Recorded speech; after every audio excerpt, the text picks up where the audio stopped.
It's about challenging stigma, breaking down barriers, having a sense of community where local people can talk to another individual about mental health issues and not be afraid to do so. It's telling the community, it's telling the society, actually, we're open about this. We want to talk about this, we want to help and support our community with all the difficulties that come with having a mental health problem.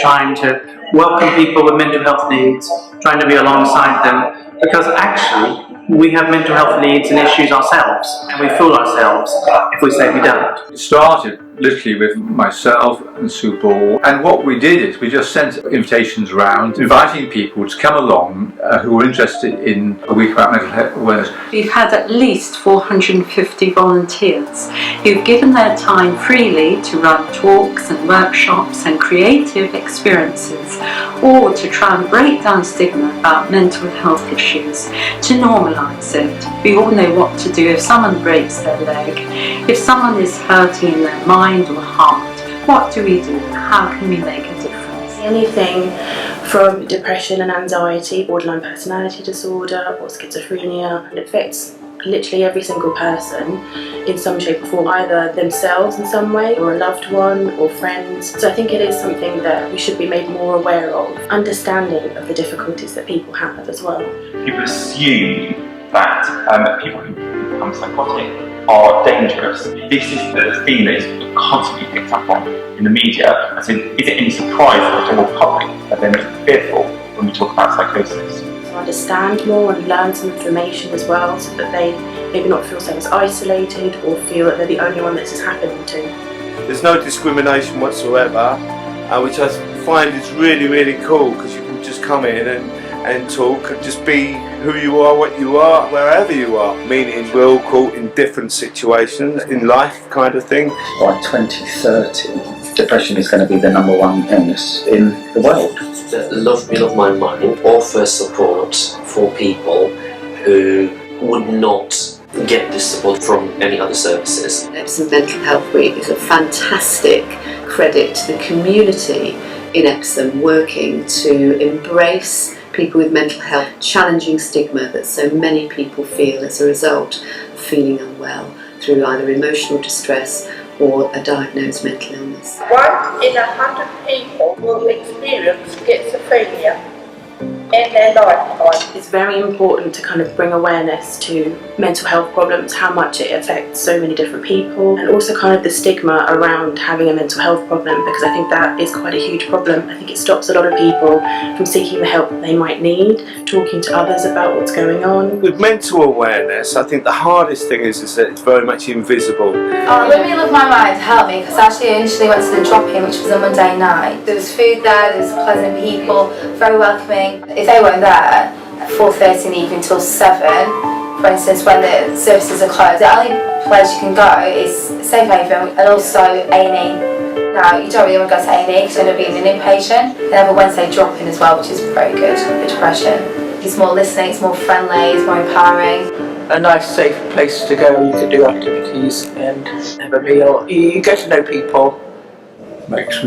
Give me something like that, enjoy, brings me out of myself and helps me realise anybody can have mental health issues. It's a fantastic community resource for people to come along where they're accepted and welcome, something for everyone as well. I call it a movement, really, embracing everyone. You can drop in or you can come to a full session. A fantastic opportunity, I think, to showcase a lot of good work that's going on. The perception of mental health is changing slightly, noticing more and more that we all actually have mental health. It's not just to describe crazy people locked up in hospitals, it's also to describe people with mild depression or anxiety. Investment, the way we talk about it, doesn't reflect that it's such a big issue in society for everyone. I hope people in Epsom realise how lucky they are having Epsom Mental Health Week, because this is exactly what's needed. There is help out there, but we were also talking about how the fact is that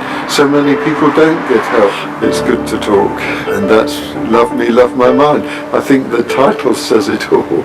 It's about not being too scared of things. So at NASCOT, we've got students who come in with a whole wide variety of mental health issues, body image issues, anxiety and stress.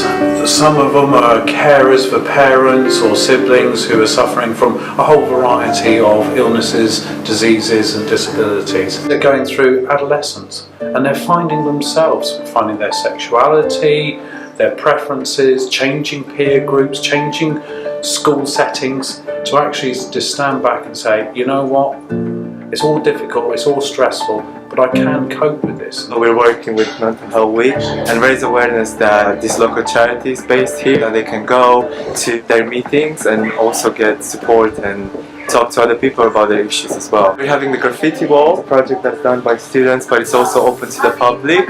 Drawing, chilling and letting yourself be creative is proven to relieve stress.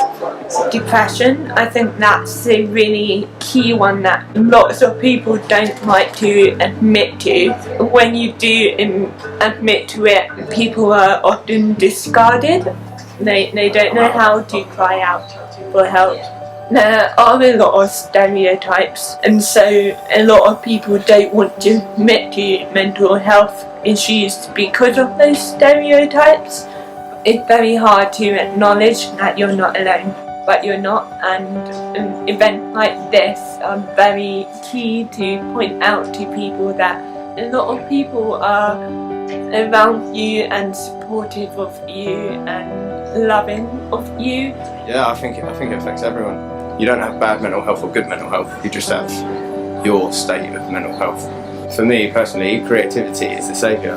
Creativity is the medicine, but I don't think medication should be the way forward, but you know, I'm not a doctor. I always describe depression or mental health and stuff as invisible, because the whole time the doctors are saying, I'm not mental, like you always do, but you have to understand sometimes you need to take advice. I'm completely honest about mental health. I've tried to commit suicide 3 times. I used to be very quiet, so that's why I ended up where I did. But if you talk about something, if there's a problem, it needs to be communicated, and if it's not communicated, it can't be solved. Things like this really do help, so yeah, good on them for doing it. Anything really to keep you from going mental, like we all are really. So the events that we have put on this week, including the Labyrinth Walk and the Graffiti Wall, that's all just about being able to be creative and reflective and to recognise that it's important that we are looking after our well-being, our mental health on a regular basis. I do think it's a good thing it's on, and I've not heard of something that's so prominent and so well established in other places. But just fantastic that this year you've got into Nescott and you've come into us here at UCA. All of us here get stressed, to have activities that help them to deal with that and calm down and carry on with their lives. It's a really good thing. Well, you can see by the people that come and go, the footfall coming in and out of not only this building but at other events. People feel comfortable and able to express themselves and learn something, hopefully. 30 years ago, I had a massive nervous breakdown and physical injuries, and I've made an astounding recovery. It's left me with a tremendous love of people who aren't as fortunate as me. It's just a wonderful opportunity to get to meet people and to talk openly about mental health.